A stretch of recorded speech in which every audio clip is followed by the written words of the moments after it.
kanya-kanyang bahay. Bisitahin natin yung kanyang aso. Well, hindi pa ata ito kumakain. Actually mga kabayan, eto po yung aking neighbor lang. Minsan po kasi wala siya rito. Minsan nagtatagal siya ng 2 araw, 3 araw. Nag-work po kasi yung sa mga kaibigan na siguro ito natutulog, kaya sa atin yung kanyang gate. Actually binilin din po naman yan sa akin, kasi may pagkain naman yung aso niya. Ayan po yung kanyang aso, binili niya na pakainin o bigyan ng tubig. So yun nga po, binibigyan ko sa umaga, tapos tanghali, hanggang gabi. Ayan po yung kanyang gilid ng kanyang bahay. Ayan. Ito yung harap ng kanyang bahay naman. Ayan yung mga bulaklak. Ayan po. Actually umuwi din po siya, kaya lang ngayon na 2 days na siyang wala. So ayan, binili niya na pakainin. Kuha po tayo ng pagkain. Meron naman po siyang pagkain na iniwan. Kung brand po ito. Ayan, buksan natin. Gandaan. Kasi minsan kasi lumalabas itong aso niya, pinapalabas pag nandito po siya. Kasi para makakapan din yung aso kapag lakad-lakad din. Ayan, natin ang pagkain. Ayan po. Baka mamayang gabi dumating din po siya. Actually dumarating siya minsan late po, mga 8:30, 9, ganun, gabi na. So yan, ako na lang pong nagbibigay ng pagkain. Ayan, bigyan po natin ng tubig.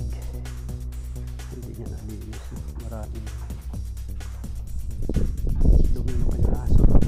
Actually nililinis po niya yan every lang, Saturday, Sunday po, kasi wala siyang work. Kaya yun,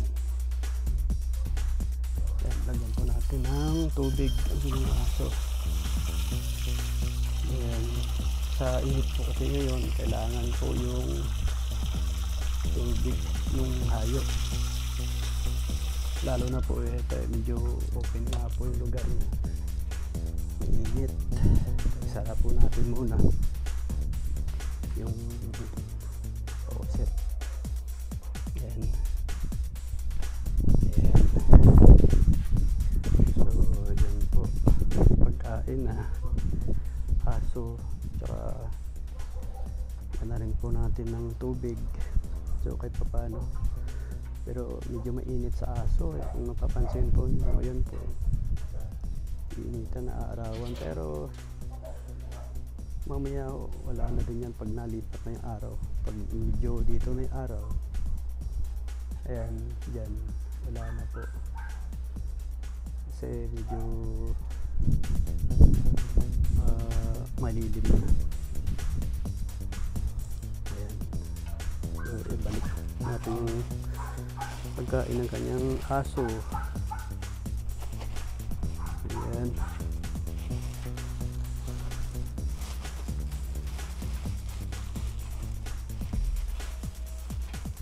Aso. Dito po nakasabit lang yan. So okay naman, dahil ito lang din naman sa labas. So nakalak naman kasi yung bahay niya. Ayan yung pagkain ng aso. Ayan. Ito.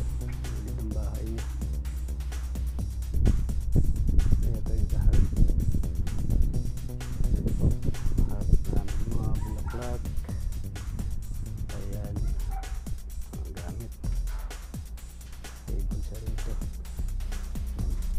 Lock natin, baka kalabas. Ito. So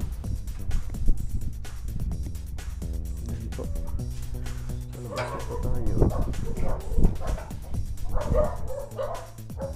Sarap po natin ang bahay kasi baka mabuksan. Ayan po yung labas ng aming bahay po.